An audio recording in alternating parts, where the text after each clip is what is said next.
is actually a fast reading technique. Skimming is a fast reading technique. ठीक है जी.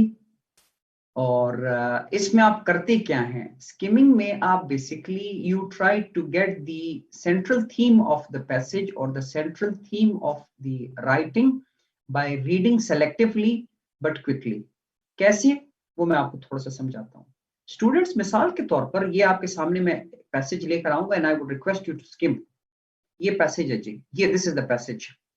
अब आप ये करें students, I am giving you idea कि आप इस पैसेज के, मैं आपके लिए आसान कर देता हूं थोड़ा सा. Let just give me time, मैं आपके लिए वो आसान कर देता हूं. Just read 3 to 4 lines. ये पढ़ लें.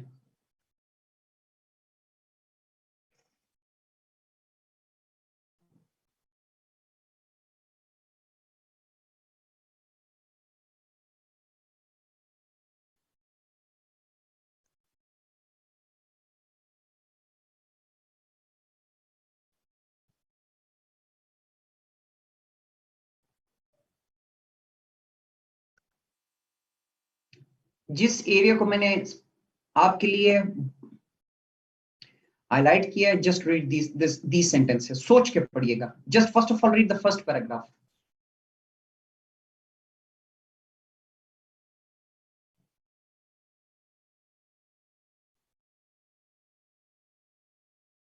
फिर मैंने आपसे क्वेश्चन पूछना है, so read it properly.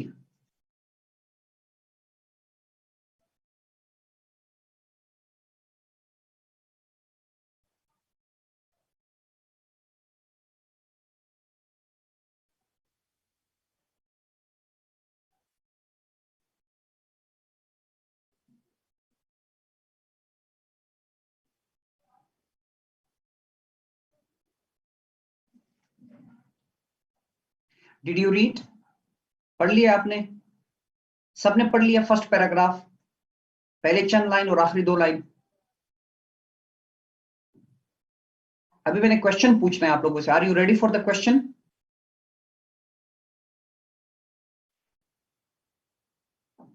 Are you ready for the question? Coffee लेकर आओ. प्रॉपर कॉफी फ्रॉदी करके. ठीक है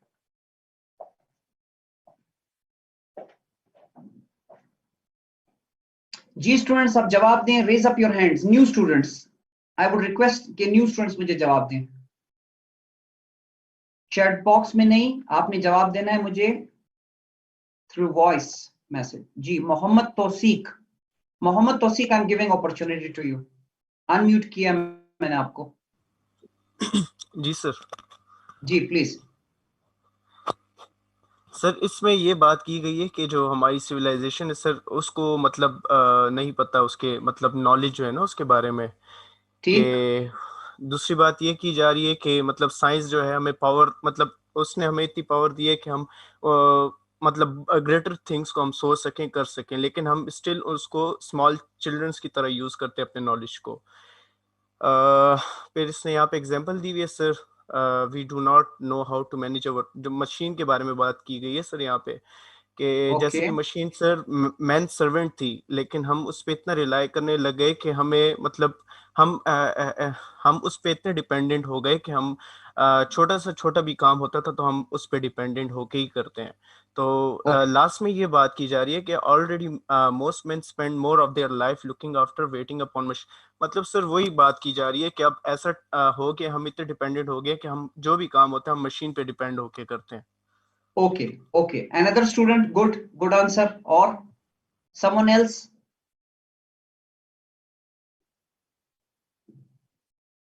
Raise up your hand, students. जिसने जवाब देना है इसी सवाल का, इसी मेरे क्वेश्चन का जवाब.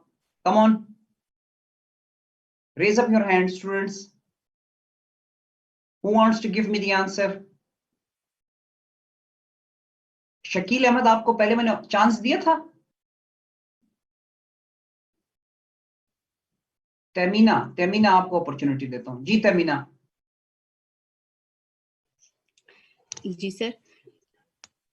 जी सर इसमें बताया गया है कि क्या ड्रॉबैक क्या है सिविलाइजेशन का, जो जितनी मॉडर्नाइजेशन होगी, जितनी टेक्नोलॉजी आई है, जो इंडस्ट्रियलाइजेशन, इसको हम ले सकते हैं कॉन्टेक्स्ट में, जो सिविलाइजेशन है, इसका ड्रॉबैक ये है कि हम उस जो आसानियां हमें मिली है, हम उसको कॉप नहीं कर पा रहे कि हम किस तरह से उसको यूज करें। हम बच्चों की तरह उन चीज़ों पे डिपेंडेंट है, मशीनरी वगैरह पे, और सारी एनर्जी है, सारी जो थिंकिंग है वो हमारी उन मशीन्स की तरफ है। और अगर हम ये थिंकिंग, ये जो एनर्जी हमने उन मशीन्स को दी है, अगर हम वो एनर्जी ये बाकी चीज़ों पे लगाएं जो हमारे पास लास्ट पैराग्राफ में एक्सप्लेन हुई हैं कि नेशंस के न्यू डिस्कवरीज पे हो गई, जिंदगी को खूबसूरत बनाने के लिए मजीद कुछ काम करें, तो वो जो एनर्जी हम वहाँ पे अपनी यूज कर रहे हैं, जो मशीन्स हमसे ले रही है, जहाँ पे जो हम इजी हो गए हैं, लीजी हो गए हैं, तो वो हम यहाँ पे यूटिलाइज कर सकते हैं। ड्रॉबैक बताया है। Okay okay okay, right, good. जी सना। यस सर, इसमें ये बताया गया है कि मतलब सिविलाइजेशन का एक फ्लॉ बताया गया है कि नॉलेज बहुत ज़्यादा एडवांस हो गया है, लेकिन उसकी यूटिलाइजेशन प्रॉपर नहीं हो रही। मतलब जितना उसे बड़े पर्पसेस के लिए इस्तेमाल किया जा सकता था उतना नहीं किया जा रहा। और इसको एग्जाम्पलीफाई किया गया ये मशीन्स की बात से कि मशीन्स जो हैं वो जिस तरह से मतलब उनको यूज़ किया जाना चाहिए था, वो उसका उस तरह से ह्यूमन जो है वो उसको सर्वेंट बन गया मशीन्स के, और उसके ऊपर ज़्यादा रिलाई कर रहे हैं। ठीक ठीक। अच्छा, अब now I am going to give this opportunity Sartaj Khan, I am giving this chance to you. Sartaj, are you there? Class में बैठे हो सरताज? सरताज, मैंने आपको अनम्यूट कर दिया है। You can give the answer if you wish, please.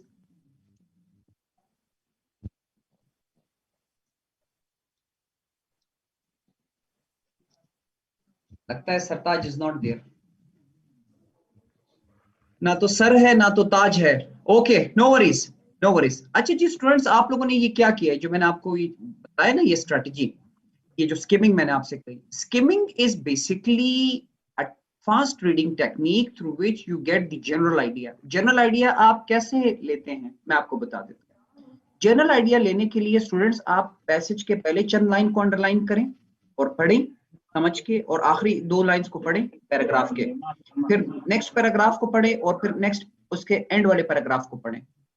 इससे होगा ये कि यू विल अंडरस्टैंड कि ओवरऑल ये पैसेज है किस चीज के बारे में। You will get the idea कि what is this passage all about.